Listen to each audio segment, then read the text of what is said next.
chat room from CBC, just about something from the last couple of days about how this crisis is affecting retail.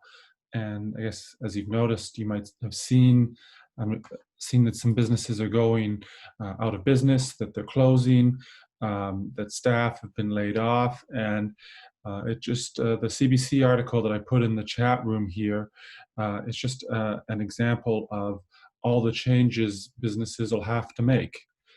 Uh, for example, everyone must be on the web now, even if it's just allowing people to browse the selection and pick it up, even if you don't want to be working with someone like Fulfillment by Amazon to stock your goods. Everyone needs to have a website. And also that the store becomes, rather than being the primary experience, it becomes a way to augment the experience. So it's like maybe you, like the store posts a how-to video on how to use the product, or maybe it's like get your goods delivered, but there's every now and then there's a class, for maybe 5 people on how to cook or something like that. So I put that here in the chat window. I'll post it again just as a way to just keep an eye on what do you think is going to happen. And that goes towards today's theme of innovation, because this is very, very disruptive. And disruptive in business can sometimes be good or bad. Like, for example, everyone being on their smartphone and browsing mobile websites was very, very disruptive for traditional forms of retail. It didn't mean that it was bad when it started happening in 2008, 2009, 2010. It just meant that people needed to change. And this is another type of disruption. And the stores that'll keep going are the ones that find a way to adapt to what consumers want. So maybe it's not like a big grocery store where everyone comes and shops together. Maybe there's some other ways, and the article discusses some of them, and you might even have your own ideas about what a new retail store could do. I don't know all the answers myself. This hasn't happened, so it's hard to say. So on to sort of today's class. I wanted to talk about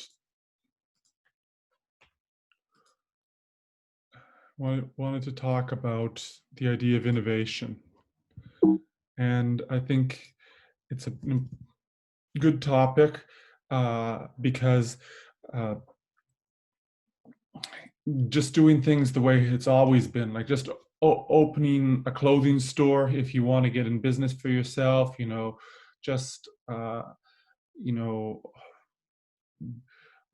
it's not going to happen as much in the future. If you want to go into business for yourself, there's probably going to be some creative element, some problem that you're solving, and that's sort of what innovation is about.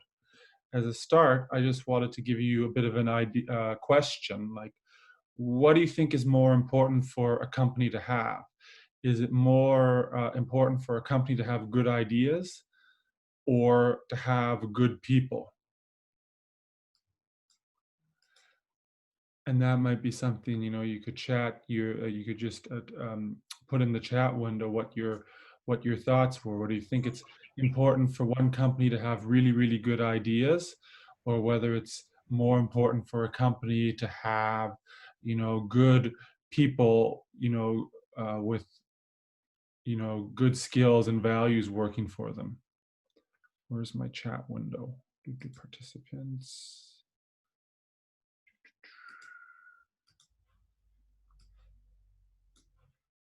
Any thoughts whether you think maybe that people or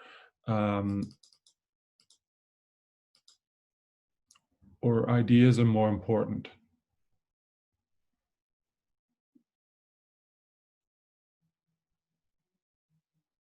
Well, not a lot of interest. So, well, I think the way I would lean towards it is sometimes companies have that one great idea and then they have trouble moving beyond it.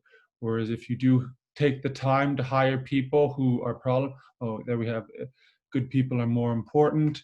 If a company has a revolutionary idea, without the people, the idea will be worthless. Yeah, I think that that's um, firstly, when they get into business, they have to execute the idea well, and then also it's not just enough to have that one idea. Sometimes these companies become hung up on uh, what they've done in the past. Like I was reading about how Walt Disney in the 70s and 80s, how that studio had a lot of failures. And they were always asking, well, what would Walt do? Because what Walt Disney had, was no longer working there. He had passed away.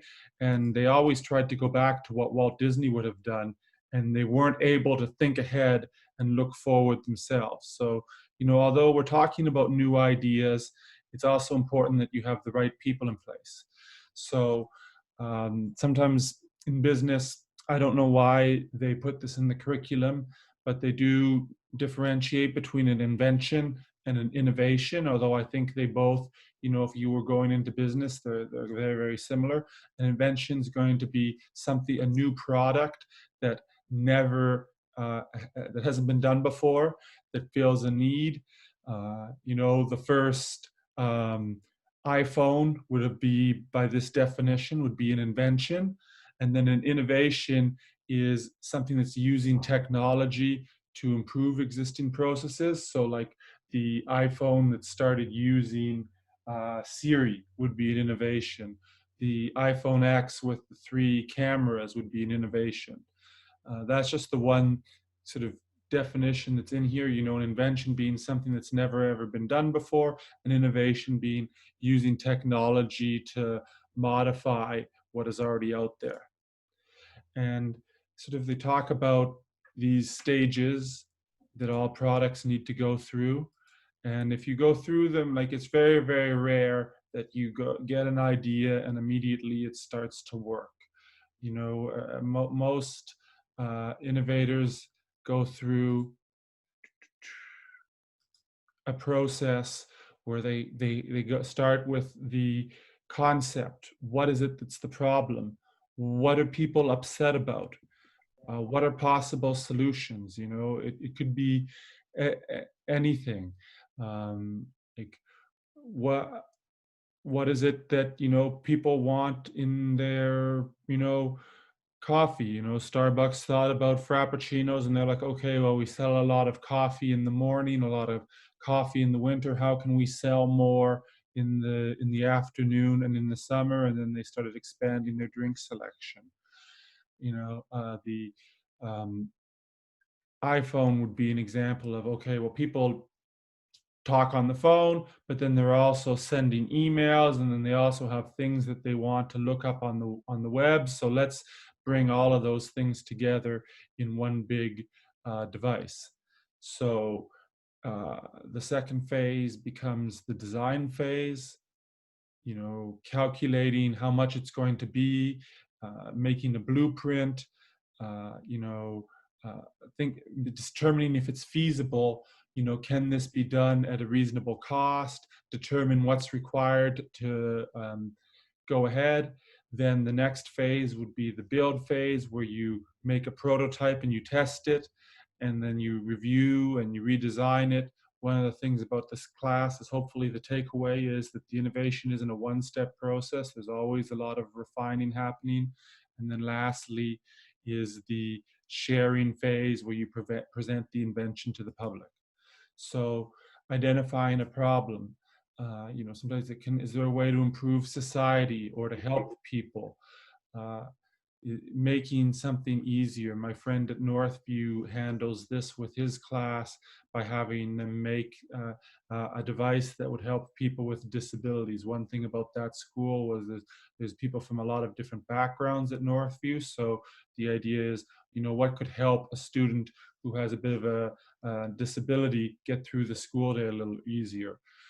Sometimes it comes from, protecting the environment, trying to reduce waste, trying to be more efficient. We talked about lean production last class. So the idea of the assembly line is an innovation that increases efficiency. And the inspiration can come from anywhere. even nature. It doesn't have to be something that's totally new or totally based on technology. We've all seen a Velcro. It's on coats or different, gym bags or whatever products. And it came from somebody who was hiking in Switzerland, and they noticed a bunch of burrs were sticking to their clothing after they had gone hiking. They noticed kind of the little hooks that were on the burrs at a microscopic level, and they tried to duplicate that with Velcro. So innovations can even come from a natural inspiration. So researching solutions, gathering as much information about what the problem is, what are possible solutions, getting an idea. So you want to see if anyone else has invented it, because if they have, you need to stop and either modify your idea or go in a different direction. So the United States Patent and Trademark Office, that's the link I have on this slide, USPTO. It Canada has one as well, but if you were inventing something, I would search in the US first, because they just have so many more patents and trademarks. It's good to look at it to see if something similar is already out there, how is yours going to be different? So and spending more time in the research stage is okay. There's no expenses when you're in the research stage. You're not devoting materials to it. You're not hiring a lot of staff. It's usually the existing person, the existing entrepreneur, the existing company, looking things up. So it's okay to spend more time in the research stage, because your costs will not be as high. Then you want to start building a prototype, starting on paper, using software. Wireframing would be how you first build out an app, by sort of planning how the website or how the app is going to be connected, getting blueprints, building a prototype, testing the prototype. If it works, great, you can look into mass producing it. If it doesn't work, it might need to be refined. Remember when we watch Dragon's Den a lot, sometimes they spend a lot of money refining their prototypes and taking it to the production stage.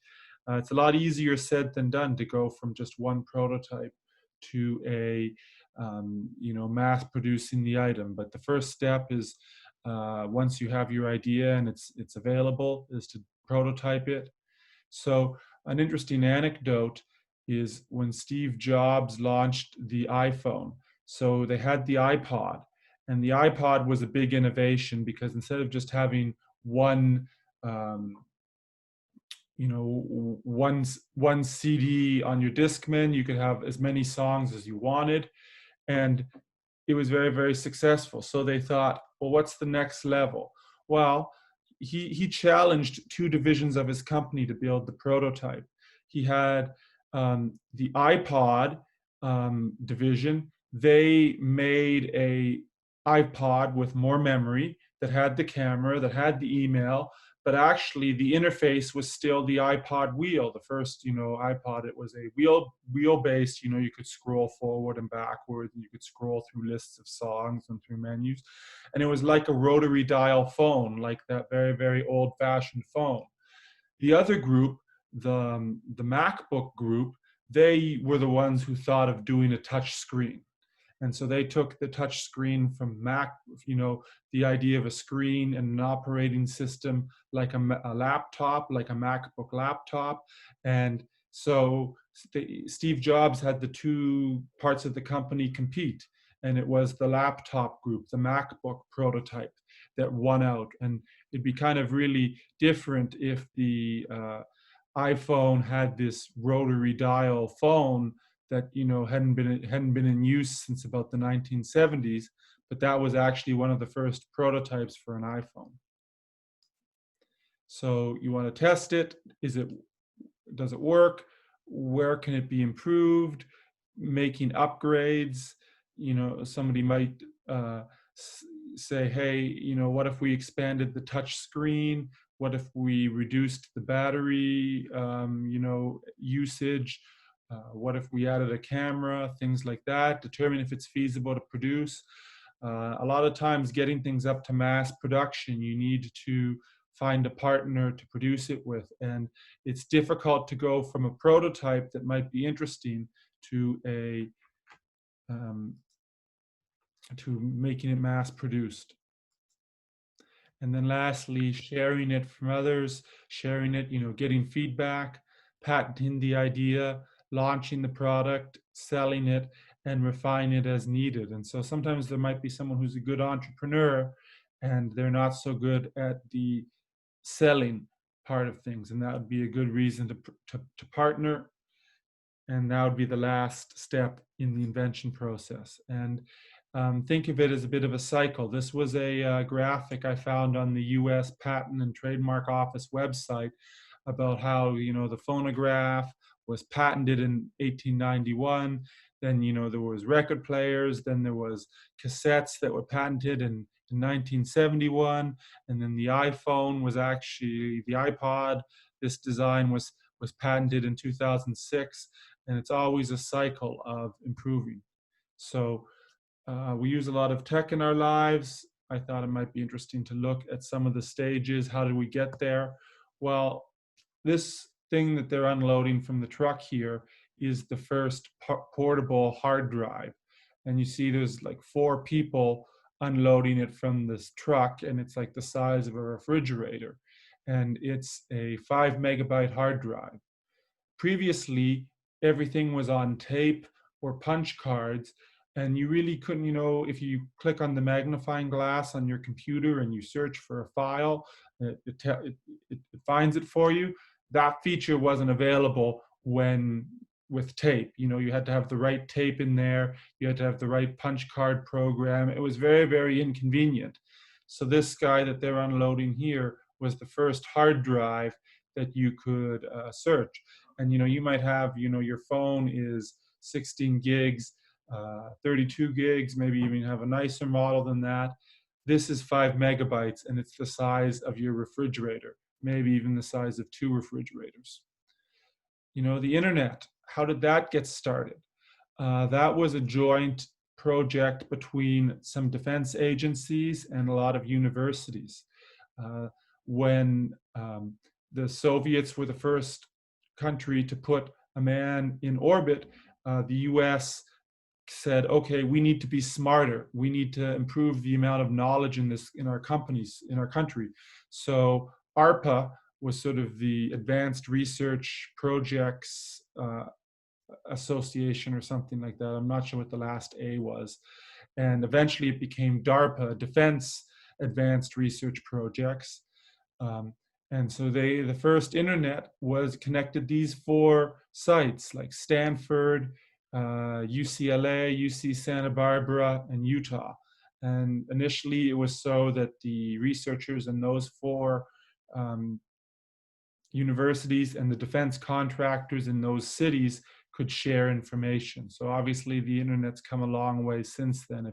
If they had just stopped after connecting Utah to Los Angeles, it wouldn't be nearly as interesting an invention.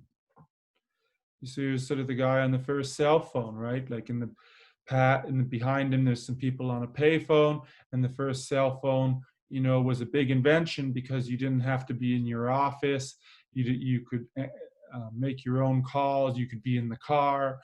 You didn't have to use a payphone. And again, it was 2 kilograms, so like 4 pounds. So obviously we keep refining it. And again, that innovation cycle, there's been several refinements to the cell phone over the years to create the sort of model we have now, which is like a personal assistant that weighs a few grams. Sometimes it's just marketing things to a different group of people.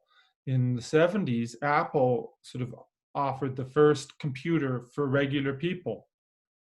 IBM was selling it for businesses, and Steve Jobs and Steve Wozniacki thought, well, why don't we sell our products to people so people can have computers in their own homes? It'd be good for school. It would be good for small business. It would be good for hobbies. It'd be good for entertainment. And so and people were like, no, they don't want computers in their own home. This is a bad idea. They persisted, and Apple, and then Compaq, and Dell, and all the other computer companies came to be as a result of this first innovation, the Apple II, which was a computer that was sold for the first one sold for people to use in their own home. Uh, we use our phones a lot for messages.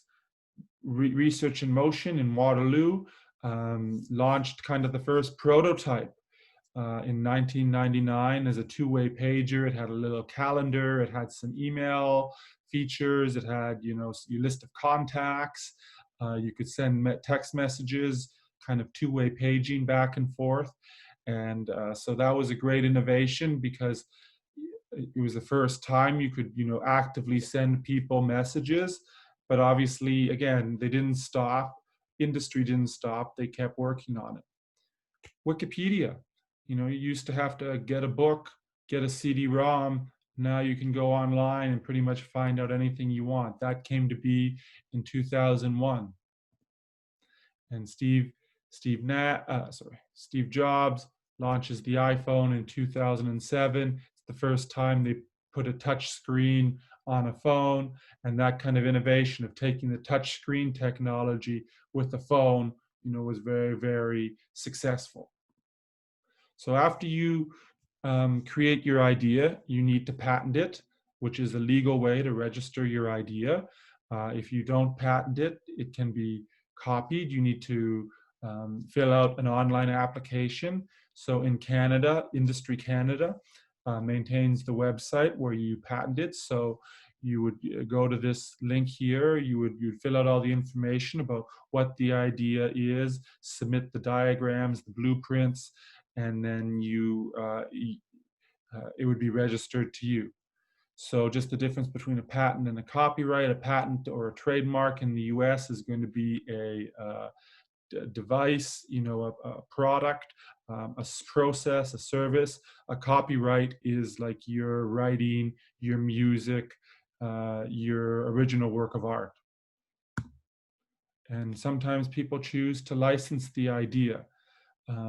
They choose to give the rights to the technology to another company, and that company can produce it for them. So one reason an inventor would do that, sometimes people just like creating the ideas. They don't actually want to take it to market. They don't want to manage a company. So they can sell their technology and they can receive a payment for each one that is sold. It's called a royalty. The producer assumes the risk and the financial commitment. So a lot of products that involve, like plastics or, they have to create molds, and the molds can be very, very expensive. And then to produce it and to do it in North America, there can be high production costs. So finding a producer who has these facilities already established, that's a way to reduce risk and financial commitment. And so that's sometimes an option. The cons are you can lose control of your invention. It might be sold to different people or used in ways that you weren't anticipating. And then if it really succeeds, you might have undervalued your time and you might not be making as much money. So sometimes if you're not too interested in running a business, you can license it and receive a royalty. So I just wanted to show you this one company, Pixar, we know about. And again, I've been reading a lot about them the last few months because of their creativity. So they started off, there were a bunch of people we would describe them as computer nerds in Utah, and then they were working for the New York Institute of Technology. And George Lucas hired them to start Lucasfilm because he was unsatisfied with the special effects on the Empire Strikes Back and wanted to make them himself. So for about 5 or 6 years, they were working for George Lucas doing special effects on the Indiana Jones movies, on blockbusters in Hollywood. And they were then spun off to their own company. So they had a bunch of people, they had done some really interesting special effects that were unique, that were patented. They had special methodologies to do, great special effects.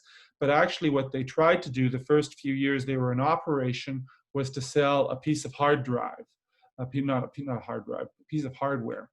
And they tried to sell the Pixar computer because when they were making all the special effects, they discovered that their computer could be used for medical imaging. So if you ever get a CT scan or an MRI, that kind of imaging came from movie special effects.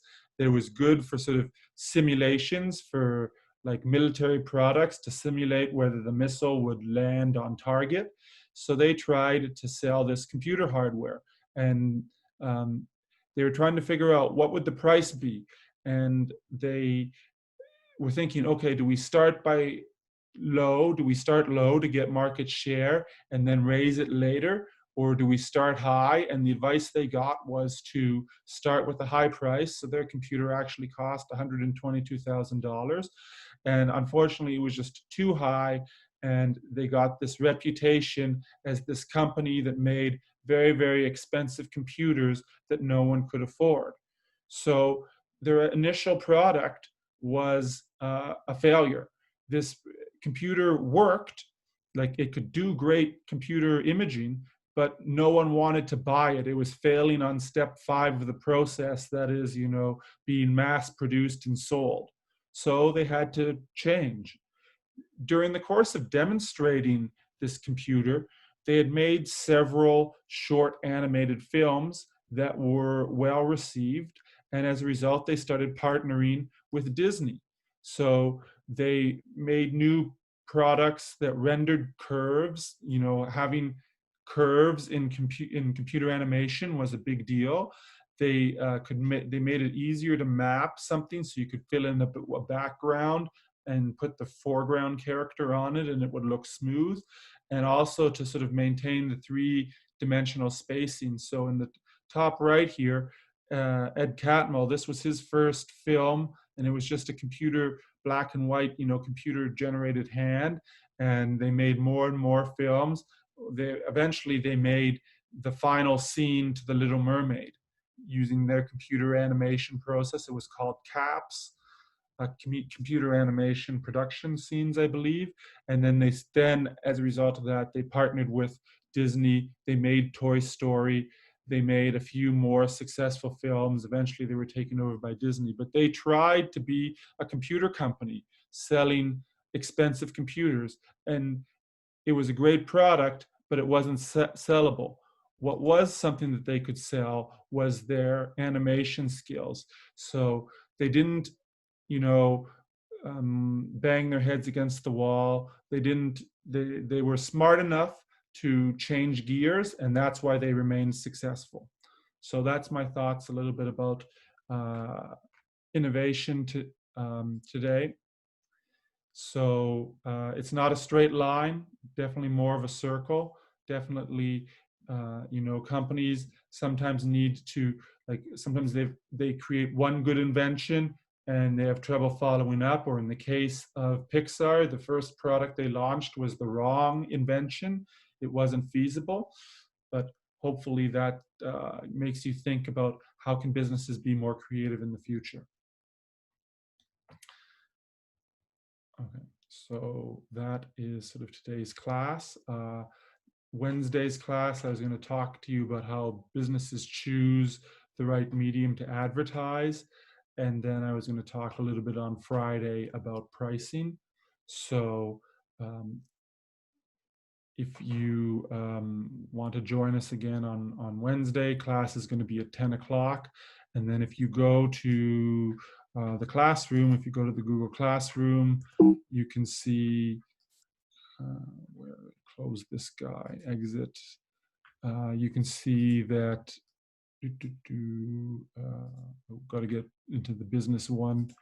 You can see that there's you can do a little task about an innovation where if you wanted to think in pairs or individually or in small groups about a product that would help with help during this sort of period of COVID-19 where we're isolated, where we have to take extra safety precautions, where there's social distancing, if you wanted to sort of think of an innovation and sketch it out, that would be this week's small project.